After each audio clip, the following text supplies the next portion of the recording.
Hi there and welcome to my high intensity workout channel. My name is Arjan and in this video I want to show you the results I got in 4 years time.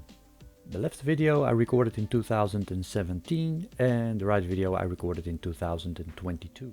In the left video I was still training in the gym using free weights and machines, and in the right video you see me training at home with only resistance bands. Reason why I only use resistance bands at this moment is because it was a bit of a challenge.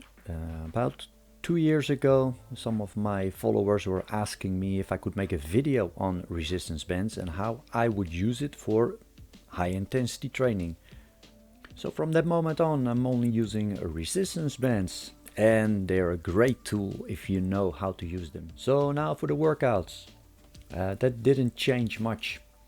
So when I was training in the gym, I was training once or twice a week, about 20 minutes per workout, doing high intensity training, few warm-up sets, one working set.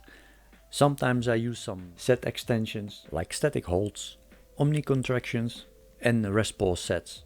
And I'm still using these things while training at home with the resistance bands. But when I started training with resistance bands, I had to, how can I say it, reinvent the wheel. And that's because the resistance curve of the resistance band is so completely different as with any machine or with free weights that I had to change a few things. You can of course train exactly the same as the X bar program and just keep pushing and pushing, making reps until you can't make full reps and then start making partials. But I knew there was some other way and maybe even better way. So after some experimenting, I came up with the M set. So I'm going to demonstrate this with the overhead press. So with the M set, you're going to do 2 cycles of 4 partials followed by omni contractions or a rest pause set. So the cadence is 2 seconds up and then 5 seconds down, but you go only 1/5 of the movement. Second repetition the same, 2 seconds up, 5 seconds down, but then only go to 2/5 of the movement. So every repetition you do, you go a little bit further down. This way you're making the best use of the resistance bands, and this is using the top position, which is the heaviest part. And while the rep speed stays the same, the range of motion becomes greater with every repetition. And now you spend more time in the difficult part of the repetition, which is going to give you more stress in the muscle and a deeper inroad in a shorter time. In this example I'm doing 2 cycles of 4 repetitions. Every repetition takes about 7 seconds, that's a 2-second positive and a 5-second negative. So every set takes you about 56 seconds. If of course after these 2 cycles you think you can do still 1 repetition, just do it. Now comes part 2 of the M set, and in this case I'm going to use a rest pause. So I'm resting about 45 seconds until I'm ready to go, and then I'm going to do full repetitions. The repetition I'm going to do now are going by feel, so not with a strict cadence. The aim is about 4 repetitions. If I can do more than 4 repetitions, so let's say 5 or 6, then I knew that the resting period between the sets were too much, so next time I'm going to shorten it a little bit. Same goes of course if I can only do 2 or 3 repetitions, then my resting period should be a little bit longer. As you could see, I could do 5 repetitions, so next time I'm going to decrease the resting period with about 5 seconds. So now comes the second rest pause set, so now I'm going to rest 45 seconds. So during this break, you're going to try to get your breathing under control.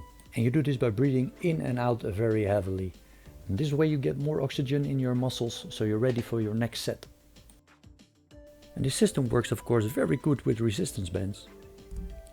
But of course you can also use it with free weights or machines. And if you want to experiment with it, please give me some feedback, because I really want to know if it's really working for you. So let's get back to the comparison video again, and in this clip you can really see the difference. It's virtually the same exercise. It's a T-bar row, only one I use the bar and the other I use the resistance bands, but you can clearly see the difference between the volume of the muscle. So I explained already that the workouts stay the same, and the diet, well, it virtually also stayed the same. The only difference is that on the left side I started a ketogenic diet, and on the right side, well, I'm fully adapted to it. And while my system is fully adapted to a ketogenic lifestyle, I do increase my carbohydrate intake once in a while, but that's just for aesthetics. With or without carbohydrates, I train exactly the same. No loss of energy or getting dizzy during workouts. The only difference is that the muscles look a little bit more flat than usual and a little less pump in the muscles. And while I squeeze out the last repetition of this exercise, I'm going to go to the next exercise, and that's the chin up. So on the left video you can see me doing regular repetitions, 5 seconds up, 5 seconds down, under full control, very good contractions. And on the right side I'm using my own Mentzer.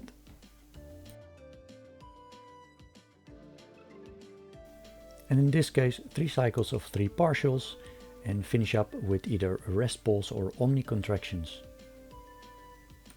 You can also see that on the right video I have a resistance band around my waist that is attached to a dumbbell that keeps it firmly to the ground. So in the top I have extra resistance.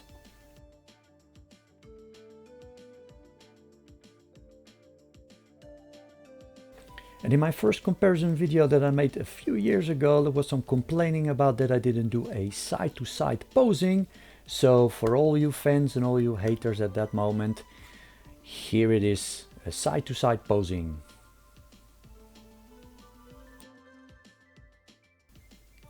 So the left video is 2017 in December and the right video is 2022 early December. Left video I weigh about 75 kilograms, and on the right video is my current weight is around 83.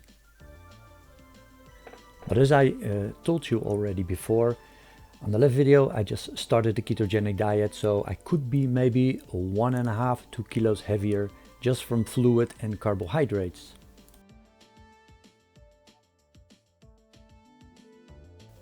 So do I believe that I can still gain much more?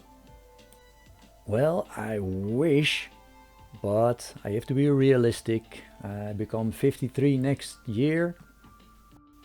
I optimized my nutrition last few years by becoming more ketogenic and a more healthy lifestyle. I think my workouts are where it should be. I do not think there's much more to gain. Of course, we keep on training, we keep on hoping, and we keep on trying. What I'm going to try is for next year's, for 2023, to get as ripped as I can. And I'm not going to try to get around 5%. That's, I believe, not a healthy thing, especially not on my age. But 8–9%, I'm going to try. And as I go for the last pose, I'd like to thank you for watching. If you like this video, please subscribe and hit the like button.